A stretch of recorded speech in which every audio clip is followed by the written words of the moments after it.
Students अक्सर मुझसे ये सवाल पूछते हैं कि ये जो एक्सेलरेशन ड्यू टू ग्रेविटी है जो किसी भी फ्रीली फॉलिंग ऑब्जेक्ट में पैदा होता है, ये हमेशा -g के बराबर क्यों होता है। एक्सेलरेशन ड्यू टू ग्रेविटी हमें पता है, जिसको आप स्मॉल g से जाहिर करते हैं, ये हमेशा ही किसके बराबर होता है।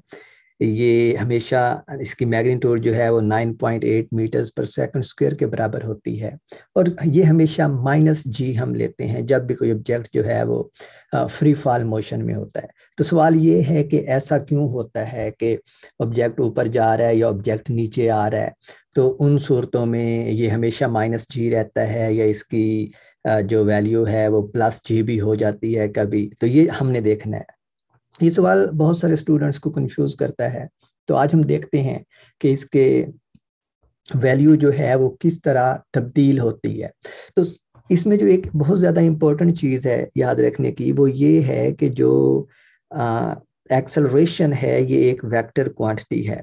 और वेक्टर क्वांटिटीज जो हैं उनमें दो प्रॉपर्टीज होती हैं, एक उनकी मैग्नीट्यूड और दूसरी उनकी डायरेक्शन। और जब भी डायरेक्शन की बात आती है हमें कोई ना कोई कोऑर्डिनेट सिस्टम डिफाइन करना पड़ता है। और वो कोऑर्डिनेट सिस्टम हम अपनी मर्जी से डिफाइन करते हैं, वो हमारी चॉइस है, हमारी फ्रीडम है कि हम किस सिमत को पॉजिटिव कहते हैं और किस सिमत को नेगेटिव कहते हैं। और मैं आज इसमें ये दोनों चॉइसेस जो हैं ये लेके साबित करवाऊंगा आपको कि उससे हमारे रिजल्ट के ऊपर कोई फर्क नहीं पड़ता। तो सबसे पहले तो हम जी की वैल्यू के लिए कि जो एक्सेलरेशन ड्यू टू ग्रेविटी है किसी भी फ्रीली फॉलिंग ऑब्जेक्ट का, ये किसके बराबर होता है या इसको कैसे लेते हैं। तो सबसे पहले तो आप ये फर्ज करें कि आप अर्थ की सरफेस के ऊपर हैं। तो ये हमारे पास अर्थ है और आप इसकी सरफेस के ऊपर मौजूद हैं। तो जो सबसे पहला काम हम करते हैं वो कोऑर्डिनेट सिस्टम चूज करते हैं। और जो कोऑर्डिनेट सिस्टम होता है वो हम कन्वेंशनली ऐसे चूज करते हैं कि हमारा जो पॉजिटिव वाई एक्सिस है वो हम वर्टिकली अपवर्ड डायरेक्शन में लेते हैं और जो पॉजिटिव एक्स एक्सिस है उसको टुवर्ड्स राइट लेते हैं। तो ये कोऑर्डिनेट सिस्टम जो है ये हमारी चॉइस है, आप इसको जैसे मर्जी चाहे ले सकते हैं। लेकिन हम इस केस में और मेजॉरिटी ऑफ बुक्स में यही वाला कोऑर्डिनेट सिस्टम लिया होता है। तो इसमें इस कोऑर्डिनेट सिस्टम में हम एक ऑब्जेक्ट फर्ज कर लेते हैं कि ऑब्जेक्ट जो है वो ये है। तो ऑब्जेक्ट अब 3 तरह की मोशन परफॉर्म कर सकता है। ये ऊपर जा सकता है away from the surface of earth, top पे पहुंच सकता है जहां पे ये मोमेंटरली ये बहुत छोटे लम्हे के लिए रुका होता है, और फिर ये नीचे की जानिब आ सकता है। तो ये तीनों सिचुएशंस में यहाँ पे ले लेता हूँ। और तीसरी फर्ज करें ये सिचुएशन है। तो पहली सिचुएशन में हम ये कहते हैं कि जो ऑब्जेक्ट है वो ऊपर की डायरेक्शन में जा रहा है। जो दूसरी सिचुएशन है उसमें जो ऑब्जेक्ट है वो डाउनवर्ड डायरेक्शन में आ रहा है। तो इस सिचुएशन में हमारे पास जो ऑब्जेक्ट है वो टॉप पे है। इस सिचुएशन में जो है वो अपवर्ड जा रहा है, गोइंग अपवर्ड। और इस सिचुएशन में जो तीसरी सिचुएशन है हमारे पास ये वाली, इसमें हम फर्ज कर लेते हैं कि वो डाउनवर्ड जा रहा है। तो इधर हम लिख देंगे गोइंग डाउनवर्ड। तो हमने ये देखना है कि इसका एक्सेलरेशन कैसे चेंज होता है, यानी जी जो है उसके साइन क्या आएगा या जो इस ऑब्जेक्ट का एक्सेलरेशन है उसका साइन क्या आएगा। तो जो सबसे पहली चीज नोट करने की है वो ये है कि हमारे पास ये एक फैक्ट है कि जो चीजें हैं जमीन उनको अपने सेंटर की तरफ खींचती है। क्यों खींचती है? क्योंकि जमीन जो है वो एक फोर्स लगाती है हर ऑब्जेक्ट के ऊपर, और वो फोर्स जो है वो उस ऑब्जेक्ट के वेट के बराबर होती है।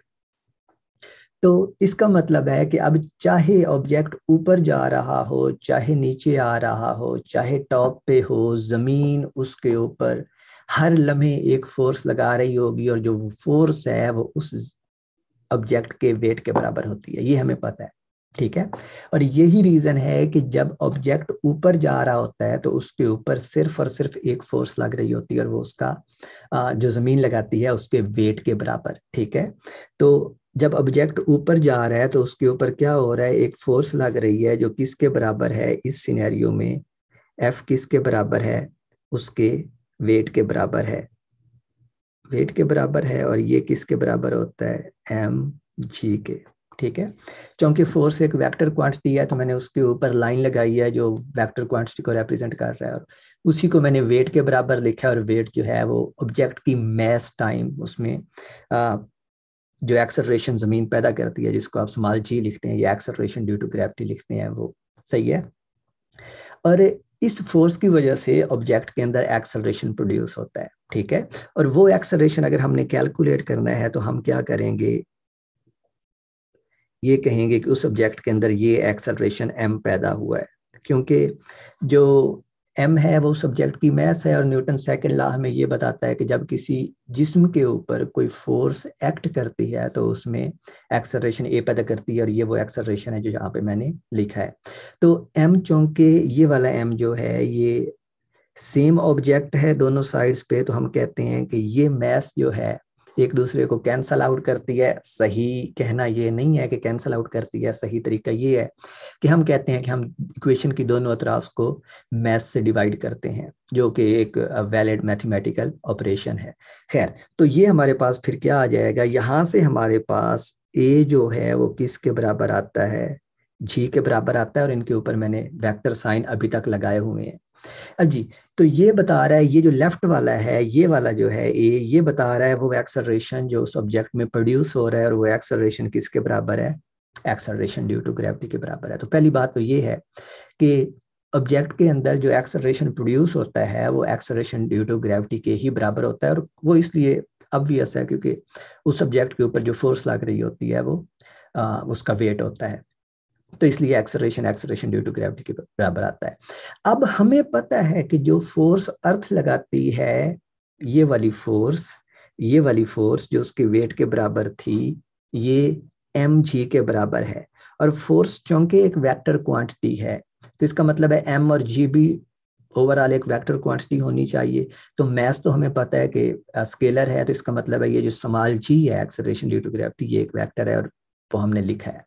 ठीक है, और चूंकि फोर्स जो है जो अर्थ लगाती है वो हमेशा ही डाउनवर्ड होती है, इसलिए इसका मतलब है कि ये जो एक्सेलरेशन प्रोड्यूस होता है उसमें जी ऑब्जेक्ट के अंदर वो भी डाउनवर्ड होगा। और यही एक्सेलरेशन जी किसके आया है, उस ऑब्जेक्ट में पैदा होने वाले एक्सेलरेशन के बराबर आया। तो जिसका मतलब है कि ये एक्सेलरेशन जो है ये डाउनवर्ड डायरेक्शन में है। और इसी डाउनवर्ड को जब आप वेक्टर फॉर्म में नहीं लिखते तो आप क्या लिखते हैं, इसी डाउनवर्ड को आप लिखते हैं ए इक्वल्स माइनस जी। माइनस इसलिए क्योंकि हमने ये अपना पॉजिटिव वाई अपवर्ड डायरेक्शन में डिफाइन किया हुआ है। तो हर वो वेक्टर क्वांटिटी जो अपवर्ड डायरेक्शन में होगी वो पॉजिटिव होगी, और हर वो वेक्टर क्वांटिटी जो डाउनवर्ड डायरेक्शन में होगी वो नेगेटिव होगी। ठीक है, तो ये पहला सिनेरियो था। दूसरा सिनेरियो है जब वो टॉप पे पहुंच जाता है, तो टॉप पे पहुंच जाता है तो फिर भी उस सब्जेक्ट के ऊपर एक फोर्स लग रही होती है जो उसके वेट के बराबर है। तो इस सिचुएशन में भी हमारे पास क्या होता है, एफ जो है वो उसके वेट वाली जो फोर्स है वो किसके बराबर होती है, mg के बराबर होती है। और यहाँ से अगेन हमारे पास जो ऑब्जेक्ट में एक्सेलरेशन प्रोड्यूस होता है वो g के बराबर होता है, और ये अगेन डाउनवर्ड डायरेक्शन में है जैसे मैंने यहाँ पे लिखा है ये वाला। ठीक है, माइनस जी, तो अगेन ये माइनस जी ही है। और फिर फाइनली हमारे पास तीसरी सिचुएशन आती है ये वाली, और इसमें अगर हम देखें तो अगेन जो है वही उसके ऊपर ऑब्जेक्ट के ऊपर एक ही फोर्स लग रही है जो उसके वेट के बराबर है। तो ये F इक्वल्स mg, और इसमें जो एक्सेलरेशन प्रोड्यूस होगा ma इक्वल्स mg। और यहाँ से अगेन हमारे पास जो एक्सेलरेशन है वो एक्सेलरेशन ड्यू टू ग्रेविटी के बराबर आएगा जो डाउनवर्ड डायरेक्शन में है। तो हमने देखा कि तीनों सिचुएशंस में जो एक्सेलरेशन ऑब्जेक्ट के पास है वो एक्सेलरेशन ड्यू टू ग्रेविटी के बराबर है और डाउनवर्ड डायरेक्शन में है। ठीक है, चलें, ये तो हमने कह दिया कि एक्सेलरेशन जो है वो हमेशा नेगेटिव है या डाउनवर्ड डायरेक्शन में है।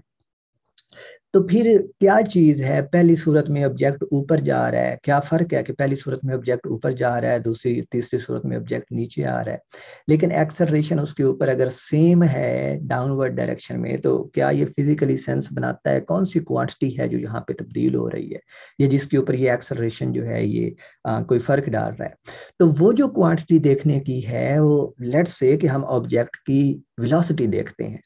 पहले केस में, इस केस में चूंकि ऑब्जेक्ट ऊपर जा रहा है इस केस के अंदर, तो उसकी जो वेलोसिटी है वो क्या है, पॉजिटिव है। क्यों पॉजिटिव है? मैंने अभी कहा था कि हमने अपना जो कोऑर्डिनेट सिस्टम डिफाइन किया है वो इस तरह डिफाइन किया है कि जो हर वो वेक्टर क्वांटिटी जो अपवर्ड डायरेक्शन में होगी वो पॉजिटिव होगी। तो डिस्प्लेसमेंट पॉजिटिव होगा क्योंकि ऑब्जेक्ट ऊपर जा रहा है और ऊपर ही हमारा पॉजिटिव वाई एक्सिस है, तो डिस्प्लेसमेंट पॉजिटिव। ऑब्जेक्ट ऊपर जा रहा है तो उसकी वेलोसिटी पॉजिटिव। ठीक है, अब ऑब्जेक्ट ऊपर जा रहा है और उसके ऊपर एक्सेलरेशन हमने प्रूफ किया कि वो डाउनवर्ड डायरेक्शन में लग रहा है। तो क्या होगा, इस एक्सेलरेशन जो है दूसरे अल्फाज में अगर डाउनवर्ड डायरेक्शन में लग रहा है तो इसका मतलब है फोर्स डाउनवर्ड डायरेक्शन में लग रही है।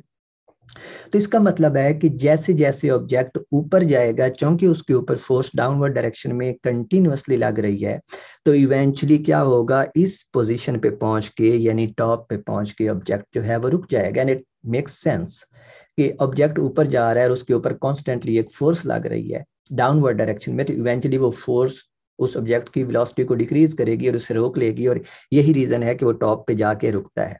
उसके बाद क्या होता है, उसके बाद अब जो फोर्स है या एक्सेलरेशन है वो कंटिन्यूअसली डाउनवर्ड डायरेक्शन में लग रहा है, तो ऑब्जेक्ट इवेंचुअली क्या करता है, अपनी मोशन को डाउनवर्ड डायरेक्शन में स्टार्ट करता है और डाउनवर्ड डायरेक्शन में मूव करना शुरू कर देता है। और जब वो डाउनवर्ड डायरेक्शन में मूव करना शुरू करता है तो अब हमें पता है एक्सपेरिमेंट से भी और एक्सपीरियंस से भी कि ऑब्जेक्ट की जो स्पीड है वो इंक्रीज होती है। और अगेन इट मेक्स सेंस कि जिस डायरेक्शन में ऑब्जेक्ट अब मूव कर रहा है डाउनवर्ड डायरेक्शन में, उसी डायरेक्शन में उसके ऊपर फोर्स लग रही है, और फोर्स अगर लग रही है तो उसकी स्पीड को चेंज करेगी। ठीक है, और अगर फोर्स और स्पीड की मोशन की डायरेक्शन सेम है तो इसका मतलब है उसकी स्पीड टाइम के साथ इंक्रीज होगी, और यही तो होता है। ठीक है, तो आप देखें कि इन तीनों सिचुएशंस में जो एक्सेलरेशन था वो डाउनवर्ड था। ठीक है, इस पूरे प्रोसेस में जो एक्सेलरेशन था वो डाउनवर्ड ही रहा है। जो ए है वो -g के इक्वल ही है, लेकिन उसकी जो स्पीड है वो तीनों केसेस में मुख्तलिफ आई है। तीनों सिनेरियोज में पहले ऊपर जाते हुए कम हो रही है, फिर टॉप पे जीरो होती है क्योंकि फोर्स उसको रोकती है, और फिर फोर्स उसको नीचे मूव कराना शुरू करती है। तो अब ऑब्जेक्ट की जो स्पीड है वो टाइम के साथ इंक्रीज होती है। ठीक है, तो ये जो एक्सेलरेशन ऑब्जेक्ट के अंदर है, जो एक्सेलरेशन ड्यू टू ग्रेविटी के बराबर है, और या फिर आप -g कह लें जब मैग्नीट्यूड की बात करते हैं, क्योंकि मैग्नीट्यूड एक न्यूमेरिकल वैल्यू है, जो स्केलर वैल्यू है जो यहाँ पे मैंने लिखी हुई है ये वाली, तो फिर हमें नेगेटिव या पॉजिटिव साइन देना पड़ता है साथ, ताकि डायरेक्शन का पता चल सके कि ये पॉजिटिव हमारी जो हमने जो कोऑर्डिनेट चूज किया है उसके अलोंग पॉजिटिव डायरेक्शन में है या नेगेटिव डायरेक्शन में है। तो ये हमारी सारी बात हो गई कि एक्सेलरेशन क्यों नेगेटिव रहता है फ्री फॉल मोशन में, और वो उसकी रीजन ये है कि ये प्योरली हमारी चॉइस है कि हम अपने कोऑर्डिनेट सिस्टम को कैसे डिफाइन करते हैं। और अब इसी कॉन्सेप्ट को हम आगे एक्सपेंड करते हैं किस चीज के ऊपर, उस मोशन के ऊपर जो आप लोग अक्सर देखते हैं, और ये सवाल भी अक्सर उठाया जाता है। वो मोशन कौन सी है? वो मोशन है प्रोजेक्टाइल मोशन, कि जब किसी आप ऑब्जेक्ट को फेंकते हैं तो वो एक मोशन परफॉर्म करता है इस तरह की 2 डायमेंशनल मोशन, और वो फर्ज करें इस तरह की मोशन है, तो ये प्रोजेक्टाइल है आपका ये वाला ऑब्जेक्ट जो है ये वाला। ठीक है, और इसके ऊपर कंटिन्यूअसली जो फोर्स है वो किधर होती है, डाउनवर्ड डायरेक्शन में, यानी जो ए है वो जी के बराबर होता है डाउनवर्ड डायरेक्शन में, या ए इक्वल्स -g। और ये वो रीजन है कि आप क्यों जो प्रोजेक्टाइल मोशन है उसमें एक्सेलरेशन की जगह -g पुट करते हैं, और इस चीज के इररिस्पेक्टिव पुट करते हैं कि ऑब्जेक्ट ऊपर जा रहा है या नीचे जा रहा है। और ये बिल्कुल यही सिचुएशन तो है जो यहाँ पे मैंने एक्सप्लेन की है कि ऑब्जेक्ट ऊपर जा रहा है या नीचे जा रहा है, एक्सेलरेशन जो है वो डाउनवर्ड डायरेक्शन में है। और जब हम इस ऑब्जेक्ट की मोशन को ट्रेस करते हैं तो ये हमारे पास बिल्कुल यही प्रोजेक्टाइल मोशन नहीं बन रही। ठीक है, तो प्रोजेक्टाइल मोशन के दौरान जो एक्सेलरेशन है वो हमेशा डाउनवर्ड ही रहता है, और यही वजह है कि हम एक्सेलरेशन को -g पुट करते हैं। और वो जो g है या एक्सेलरेशन है वही ऑब्जेक्ट को, शुरू में हमने उसको कुछ अपवर्ड वेलोसिटी दे के ऊपर फेंका तो ऊपर गया, लेकिन चूंकि एक्सेलरेशन डाउनवर्ड डायरेक्शन में है तो इवेंचुअली उसको वापस ले आता है। तो it kind of make sense. अब एक और चीज है, एक और चीज जो अक्सर आप लोग, बल्कि अक्सर नहीं बल्कि किताबों में आप लोग पढ़ते हैं कि ऑब्जेक्ट जब ऊपर जा रहा होता है तो उसका एक्सेलरेशन जो है वो -g के बराबर होता है, और जब नीचे आ रहा होता है तो प्लस जी के बराबर होता है। उसकी मैं आपको एक मिसाल देता हूँ, आप लोगों की बुक्स में शायद प्रॉब्लम हो इस तरह के, कि हमारे पास फर्ज करें कि ये कोई ऊंची इमारत है, ठीक है, जिसके ऊपर कोई लड़का खड़ा हुआ है, फर्ज करें आप खड़े हुए हैं और आप यहां से एक बाल को नीचे फेंकते हैं, ठीक है। तो इस सूरत में एक्सेलरेशन जो है वो यानी जी जो है वो पॉजिटिव होगा या नेगेटिव होगा, या दूसरे अल्फाज में इस सूरत में जो ए है वो क्या होगा, प्लस जी होगा या क्या होगा, माइनस जी होगा, ठीक है। एक चीज जो यहाँ पे नहीं बताई जाती, आप प्लस जी लेते हैं, मुझे याद, मुझे पता है, आप बल्कि आप लोगों को भी पता है, मैं लिख देता हूँ साथ इसके, क्योंकि जब आप ऑब्जेक्ट को गिराते हैं यहां से, जब आप suppose you drop the object, ठीक है, जब आप ऑब्जेक्ट को गिराते हैं तो हमारे पास जो इनिशियल स्पीड होती है वो क्या होती है, जीरो, क्योंकि हमने अब ऑब्जेक्ट को सिर्फ गिराया है, सही है। तो फिर आप यूज करते हैं, अगर किसी भी पॉइंट के ऊपर जब ऑब्जेक्ट इधर आ जाता है, जब हमारा ऑब्जेक्ट इधर पहुंच जाएगा, लेट्स से इस पॉइंट के ऊपर, तो आप कहते हैं कि इस पॉइंट के ऊपर जो उसकी फाइनल स्पीड है वो क्या होगी, ये हमारा सवाल है। तो हम फिर फार्मूला यूज करते हैं Newton's first equation, let's say use करें हम, वो क्या है, V F Y equals V I Y plus A Y T, सही है, ये इक्वेशन है। और इसमें हमने कहा है कि ऑब्जेक्ट को गिराया है, तो ये जो है ये जीरो के बराबर है इनिशियल स्पीड। और एक और चीज नोट करें, मैंने वी एफ वाई लिखा है, ठीक है, मैंने वी एफ नहीं लिखा। वो जो आप इक्वेशन न्यूटन की पढ़ते हैं वो जनरल इक्वेशंस हैं, लेकिन आप जब आप उनको किसी खास एक्सिस के अलॉन्ग अप्लाई करते हैं तो वो उस एक्सिस के लिए बन जाती हैं। तो यहाँ मैं ये first equation along Y axis apply कर रहा हूँ, क्योंकि मैं सिर्फ वर्टिकल मोशन को कंसीडर कर रहा हूँ। तो जो वाई है ये बता रहा है कि ऑब्जेक्ट की जो मोशन है वो अलॉन्ग वर्टिकल एक्सिस है, ठीक है। तो आप ये लिखते हैं, और फिर आपने ये भी देखा होगा कि ये जो वी एफ वाई है, इसको आप सीधा सीधा क्या लिख देते हैं, ए टी, या फिर इसको आप जी टी लिख देते हैं, सही है। अब जी इसमें कांस्टेंट है, 9.8 है, सही है। तो आप देख सकते हैं कि ये बन जाएगा, और टी चूंकि जैसे जैसे टाइम बदलता है, सही है, जैसे जैसे टाइम बदलेगा, अगर जी लेट्स से 10 है, ये फिक्स्ड है, तो 1 सेकंड के बाद क्या होगी उसकी फाइनल स्पीड, 10 मीटर पर सेकंड। 2 सेकंड के बाद क्या हो जाएगी, 20 मीटर पर सेकंड। 3 सेकंड के बाद क्या हो जाएगी, 40 मीटर, 3 सेकंड के बाद 30 मीटर पर सेकंड, और इसी तरह ये बढ़ती जाएगी बढ़ती जाएगी, अगर आप उसकी फाइनल स्पीड देखते हैं। और सिमिलरली अगर आप इसका डिस्टेंस कैलकुलेट करना चाहते हैं तो फिर आप क्या करेंगे, उसका second equation of motion use कर लेंगे, सही है। तो यहाँ पे हम देख सकते हैं कि जी जो है वो कांस्टेंट है, जो आप 9.8 लेते हैं, और टाइम जो है वो हमारे पास आ जाएगा। तो इधर से हम ये कह सकते हैं कि as time goes up, as time goes up VFY increases। अब सवाल आप यहाँ पे ये मुझसे करें कि यहाँ पे मैंने जी को पॉजिटिव क्यों दिया है। तो यहाँ पे एक चीज छुपी हुई है जो आपको नहीं बताई जाती, और फर्ज किया जाता है कि आपको वो चीज पता है। और वो चीज जो मैंने सबसे पहले जब ये वीडियो शुरू की थी तो आपको बताई थी, और उसके बाद उसका हमने जिक्र नहीं किया जब ये एग्जाम्पल हमने स्टार्ट की है। और वो चीज़ वही है, चॉइस ऑफ कोऑर्डिनेट एक्सिस, ठीक है, कि आप अपना कोऑर्डिनेट सिस्टम कैसे चूज करते हैं। और इस केस में जो कोऑर्डिनेट सिस्टम चूज किया गया है वो ये चूज किया गया है, पॉजिटिव एक्स टुवर्ड्स राइट और positive Y towards downward, positive Y downward. और अब देखें, जो दोनों एक ही डायरेक्शन में है, पॉजिटिव डाउनवर्ड है, तो इसका मतलब है कि अब हम जी को पॉजिटिव ले रहे हैं। इस सिनेरियो में पॉजिटिव वाई अपवर्ड था और फोर्स डाउनवर्ड थी नेगेटिव वाई डायरेक्शन में, तो जिसलिए मैंने कहा था कि ये ए जो है ये -g आ जाएगा, क्योंकि ए जहां से आ रहा है वो फोर्स से आ रहा है और फोर्स डाउनवर्ड डायरेक्शन में है और डाउनवर्ड डायरेक्शन -y है। यहाँ पे क्या होता है, जो चीज आपको नहीं बताई जाती वो कोऑर्डिनेट एक्सिस ये चूज किया गया है कि जो y है वो डाउनवर्ड डायरेक्शन में है, और अगर y डाउनवर्ड डायरेक्शन में है तो इसका मतलब है कि जो a है वो +g के बराबर होगा। दूसरे अल्फाज में जो फोर्स है वो पॉजिटिव y एक्सिस, क्योंकि वेट तो इस केस में भी डाउनवर्ड ही है ना, जो ऑब्जेक्ट है उसका वेट जो है, फोर्स जो वेट की है वो तो जमीन की तरफ ही लगती है ना, वो तो डाउनवर्ड ही है, तो इसलिए इस केस में वो पॉजिटिव हो गया है। और ये वो सिनेरियो है जो आप इस इक्वेशन में यूज करते हैं, या फिर अगर आपको डिस्टेंस कैलकुलेट करना हो एस को, जो कि वाई एक्सिस के अलांग है, तो आप उसको क्या लिखते हैं, VIYT प्लस हाफ AYT²।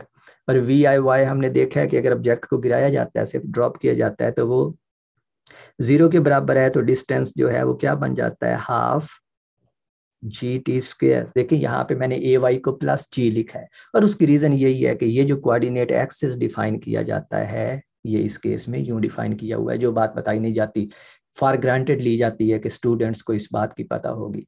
तो आप कोऑर्डिनेट एक्सिस को कोई भी कैसे अपनी मर्जी से किसी भी तरह का ड्रॉ कर सकते हैं, और फिर आपने एक दफा ड्रॉ कर लिया तो फिर आपने उसको फॉलो करना होता है, फिर आप क्वेश्चन में रद्दो बदल नहीं कर सकते, फिर आप उससे बंध जाते हैं। ठीक है, तो इस केस में जब ऑब्जेक्ट, अब फाइनल एक एग्जांपल देता हूं आपको, और वो फाइनल एग्जांपल हम यूं लेते हैं कि फर्ज करें दो पैरेलल कोऑर्डिनेट सिस्टम में डिफाइन करता हूँ, आपको दिखाता हूँ कि कैसे सही जवाब आते हैं। कि फर्ज करें ये एक कोऑर्डिनेट सिस्टम है जिसमें +y जो है वो अपवर्ड है और +x जो है वो टुवर्ड्स राइट है। दूसरा ये कोऑर्डिनेट सिस्टम है जिसमें +y जो है वो डाउनवर्ड है, ठीक है, और जो +x है उसको राइट पे ले लेते हैं, क्योंकि x से हमें अभी कंसर्न नहीं है, x को हम मोशन अलोंग x एक्सिस नहीं देख रहे हैं, हम सिर्फ अलोंग y एक्सिस देख रहे हैं। ठीक है, चलें इसमें जी अब फर्ज करें कि कोई ऑब्जेक्ट जो है वो अपवर्ड डायरेक्शन में जा रहा है। ठीक है, ये अपवर्ड डायरेक्शन में ऑब्जेक्ट जा रहा है, सही है। तो इसकी कुछ इनिशियल वेलोसिटी है और आप इसकी कुछ फाइनल वेलोसिटी कैलकुलेट करना चाहते हैं। ठीक है, या फर्ज करें कि ऑब्जेक्ट जब टॉप पे पहुंच जाता है, इधर पहुंच जाता है, ये है जी उसकी टॉप, तो ऑब्जेक्ट टॉप पे पहुंच जाता है, सही है। तो आप उसकी फाइनल आप कहते हैं कि कितने टाइम में ये टॉप पे पहुंचेगा। तो इस सिनेरियो में आप जरा देखिएगा, इस सिनेरियो में मैंने आपको बताया था कि जो ए है वो डाउनवर्ड डायरेक्शन में होता है, A=G, या फिर A मैग्नीट्यूड इक्वल्स -G, क्योंकि हमारा पॉजिटिव y जो है वो अपवर्ड है, सही है। तो हमारे पास जो इक्वेशन बनेगी वो क्या होगी, अगर आपने उसको टाइम कैलकुलेट करना है कि कितने टाइम में ये टॉप पे पहुंचता है, तो VFY इक्वल्स VIY और +AT, और A किसके बराबर है, यहां से A बराबर है -G के, तो मैं इसको लिख लेता हूं -GT। और चूंकि VFY फाइनल वो टॉप पे पहुंच जाता है तो रुकता है मोमेंटरली, 0 होती है, तो यहां से हमारे पास जो टाइम आता है वो किसके बराबर आता है, VIY डिवाइड बाई G। और VIY जो है ना, इनिशियली चूंकि ऑब्जेक्ट अपवर्ड डायरेक्शन में जा रहा है तो ये भी पॉजिटिव है, ठीक है, क्योंकि ये पॉजिटिव एक्सिस की तरफ ऑब्जेक्ट मूव कर रहा है तो उसकी वेलोसिटी तो उसी डायरेक्शन में है ना। एक्सेलरेशन उसमें नेगेटिव है, यानी रिटार्डेशन है, क्योंकि उसकी वेलोसिटी को कम कर रहा है, वो टॉप पे जाके रुक जाता है। तो हमारे पास टाइम की ये एक्सप्रेशन आई है। अब चलें इस राइट वाली साइड पे आते हैं जहां पे हमने कोऑर्डिनेट सिस्टम को ही उलट कर दिया है। अब देखिए जरा क्या होता है, ऑब्जेक्ट जो है वो अपवर्ड डायरेक्शन में जा रहा है, सही है, और उसके ऊपर जो फोर्स लग रही है वो डाउनवर्ड डायरेक्शन में है, यानी उसमें जो ए है वो किधर है, वेक्टर ए वेक्टर जी के बराबर है डाउनवर्ड डायरेक्शन में। लेकिन अब हमने पॉजिटिव वाई किधर लिया हुआ है, डाउनवर्ड डायरेक्शन में, यानी जो फोर्स है वो पॉजिटिव एक्सिस की डायरेक्शन में है। दूसरे अल्फाज में जो जी है वो क्या है, इस केस में पॉजिटिव है, ए इक्वल्स उसकी जो मैग्नीट्यूड है वो इस केस में क्या बन जाएगी, प्लस जी के बराबर बन जाएगी। लेकिन अब इसकी वेलोसिटी को देखें ऑब्जेक्ट की, जब वो इधर टॉप पे पहुंचता है इस पॉइंट पे लेट्स से, और वो रुक जाता है, तो इधर उसकी वी एफ वाई तो जीरो हो जाएगी, लेकिन जो वी आई वाई है इस पॉइंट पे वो क्या होगी, वी आई वाई क्या होगी, ठीक है, किधर जा रहा है, अपवर्ड डायरेक्शन में, और अपवर्ड डायरेक्शन में जो हमारा कोऑर्डिनेट एक्सिस है वो क्या है, माइनस वाई है। तो हर वो वेक्टर क्वांटिटी जो अब अपवर्ड डायरेक्शन में यानी माइनस वाई की तरफ होगी वो मनफी होगी।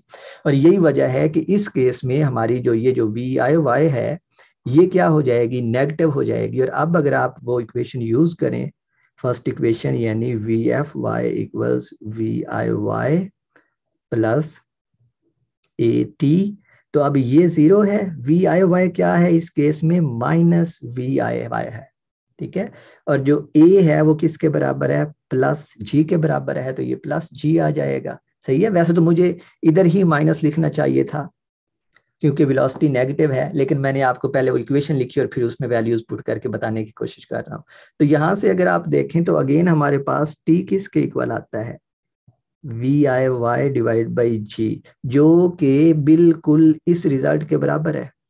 सही है, सही है। अब देखें मैंने एक में जी को नेगेटिव लिया है, एक में जी को पॉजिटिव लिया है, लेकिन बात वही है, जी की वैल्यू मैटर नहीं करती, क्योंकि जी की वैल्यू पॉजिटिव या नेगेटिव डिपेंड करती है कि आपने कोऑर्डिनेट एक्सिस कैसे डिफाइन किया है। लेकिन जब आप कोऑर्डिनेट एक्सिस डिफाइन करते हैं अपनी मर्जी से, तो सारी वेक्टर क्वांटिटीज जो हैं वो उसी हिसाब से तब्दील हो जाती हैं और आपको सारी कैलकुलेशंस उसी हिसाब से मॉडिफाई करना पड़ता है। ऐसा नहीं है कि आप जी को कोई एक फिक्स कर दें, लेट्स से जी को, और यही वजह है शायद कन्वेंशन की, जब हम कहते हैं कि जी नेगेटिव है तो कन्वेंशनली हम जो कोऑर्डिनेट सिस्टम है वो इस तरह का डिफाइन करते हैं। और उसके बाद जब एक दफा हमने ये सारा प्रूफ कर दिया कि जी जो है वो मनफी होता है, तो फिर हमें इन चीज़ों के बारे में, जो वेलोसिटीज हैं उनके बारे में परेशान नहीं होना पड़ता, क्योंकि हमें पता है कि अब अगर ऑब्जेक्ट ऊपर मूव कर रहा है तो वेलोसिटी पॉजिटिव ही होगी। लेकिन जब एक दफ़ा आप जी की वैल्यू को चेंज करने के लिए यानी माइनस से प्लस करने के लिए ये कर देते हैं, तो फिर आपको दूसरी जो क्वांटिटीज इन्वॉल्व होती हैं उस सिस्टम के अंदर, वेक्टर क्वांटिटीज जैसे वेलोसिटी है, उनके बारे में बड़ा एहतियात करनी पड़ती है कि उनके साइन के ऊपर क्या तब्दीली आएगी। ठीक है, तो होपफुली कि अब आपको ये बात क्लियर हो गई होगी कि ये जो जी है ये कोई ऐसे ठोस हमारे पास चीज़ नहीं है कि ये हमेशा नेगेटिव ही होगा। ये सारी चीज़ें, सारी जो वेक्टोरियल क्वांटिटीज होती हैं ये डिपेंड करती हैं कि हम अपना कोऑर्डिनेट सिस्टम कैसे डिफाइन करते हैं। और समटाइम्स कोऑर्डिनेट सिस्टम्स जो हैं वो डिफाइन नहीं किए होते बल्कि फॉर ग्रांटेड लिए होते हैं, जैसे ये है। तो इसका एक सिंपल सा जो रूल मैंने ऑब्जर्व किया है, तो बुक वाले अक्सर ये करते हैं कि जिस डायरेक्शन में फोर्स लग रही हो और ऑब्जेक्ट उसी डायरेक्शन में मूव कर रहा हो, तो उस सिम्ट को जो है वो कोऑर्डिनेट है, पॉजिटिव कोऑर्डिनेट एक्सिस कहते हैं, पॉजिटिव वाई या पॉजिटिव एक्स, डिपेंडिंग ऑन के ऑब्जेक्ट जो है वो किस डायरेक्शन में मूव कर रहा है। तो यही सिनेरियो जो है वो इस तरह के प्रॉब्लम्स में भी होता है जो आपकी बुक में अक्सर दिए होते हैं कि सिस्टम ने डिफाइन किया होता, कोऑर्डिनेट सिस्टम ने डिफाइन किया होता, और जी को पॉजिटिव ले लेते हैं और स्टूडेंट्स कंफ्यूज हो जाते हैं। तो इट्स योर चॉइस, इसमें कंफ्यूज होने की कोई बात नहीं है।